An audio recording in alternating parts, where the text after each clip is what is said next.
रामकृष्ण हरी माऊली ज्ञानेश्वरी अध्याय 9 यातील ओवी क्रमांक 239 ते 264 पर्यंत आपण ओव्यांचे वाचन करत आहोत मराठीमधून.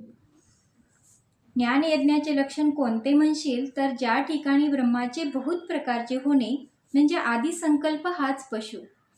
मग पंचमहाभूतांचे जे विशेष गुण अथवा 5 इंद्रिये आणि पंचप्राण हे या यज्ञाचे साहित्य. ब्रह्माविषयी जे अज्ञान तेच घृत. हे बलाढ्य अर्जुना, त्या यज्ञात मन बुद्धी ही 2 कुंडे आहेत आणि या 2 कुंडामध्ये ज्ञानरूप अग्नी प्रदीप्त केला जातो.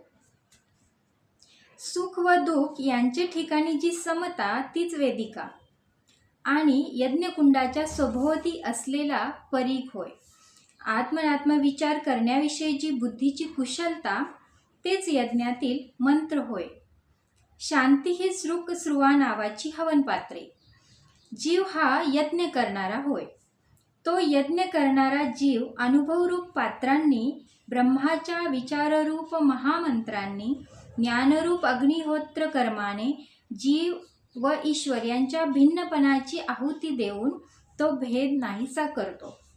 त्यावेळेस अज्ञान नाहीसे होऊन यज्ञ करणारा व यज्ञक्रिया ही जागचे जागीच राहतात. नंतर आत्मनंदरसात जीव यजमानाचे अवभृत स्नान होते.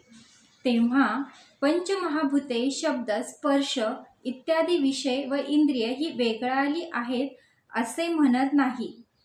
ब्रह्माशी तादात्म्य झाल्यामुळे सर्व एक आहे असे तो जाणतो. अर्जुना, ज्याप्रमाणे झोपेतून जागा झालेला मनुष्य म्हणतो की स्वप्नात पाहिलेली चित्र विचित्र सेना झोप लागल्यामुळे मीच झालो होतो.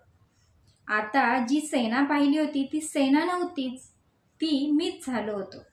अर्जुना, अशा प्रकारे त्या पुरुषाला जग एकरूप भासते.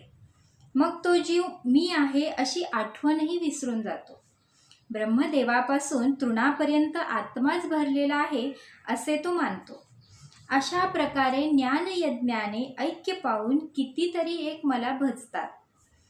दुसरा माझे भजन करणारा असे समजतो की जगातील जे सर्व पदार्थ दिसतात ते अनादि आहेत, एकसारखे एक असूनही निराळे आहेत आणि त्यांची नावे रूपेही निरनिराळी आहेत. म्हणून जग हे जरी भिन्न वस्तूंनी भरलेले आहे तरी वस्तूंचे जे अधिष्ठान त्याच्या ज्ञानाबद्दल त्यांच्या मनात मात्र भेद नसतो. ज्याप्रमाणे अवयव जरी निराळे आहेत तरी ते एका देहाचेच आहेत, किंवा फांद्या जरी लहान मोठ्या असल्या तरी त्या एका झाडाच्याच असतात, किंवा पुष्कळ किरणे जरी दृष्टीस पडली तरी ती सूर्याचीच असतात. त्याप्रमाणे अनेक व्यक्ती जरी त्यांनी पाहिल्या किंवा नावे स्वभाव जरी अनेक वाटले तरी भूतांमध्ये माझेच ऐक्य आहे हे ते जाणतात. हे पांडवा, अशा रीतीने सर्व भूते वेगळे आहे असे जाणून जे उत्तम असा ज्ञानयज्ञ करतात, जे जाणते असल्यामुळे त्यांच्या ज्ञानाच्या ठिकाणी भिन्न भाव उरत नाही. जेव्हा ज्या ठिकाणी जी वस्तू पाहतात त्यात माझे वाचून दुसरे काही नाही असा त्यांच्या मनाचा निश्चय झालेला असतो. हे पहा, पाण्यावरील बुडबुडा जिकडे जाईल तिकडे त्याला पाणी एकच आहे. मग नाहीसा झाला अथवा राहिला तरी तो पाण्यातच राहतो, किंवा वाऱ्याने माती चिकन उंच उडाले तरी त्यांना काही पृथ्वीपणा वेगळे केले असे होत नाही. पुन्हा जरी ते खाली पडले तरी पृथ्वीवरच. त्याप्रमाणे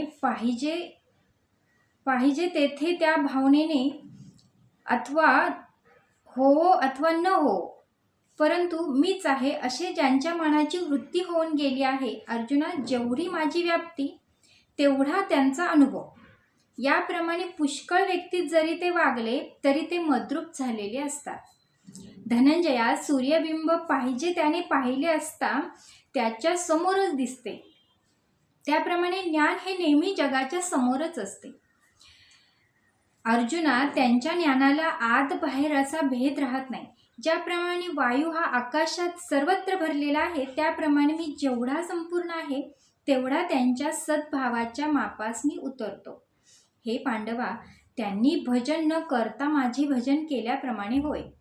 एरवी तरी सर्वत्र भरलेला आहे, परंतु माझी कोण कोठे उपासना करीत नाही सांग.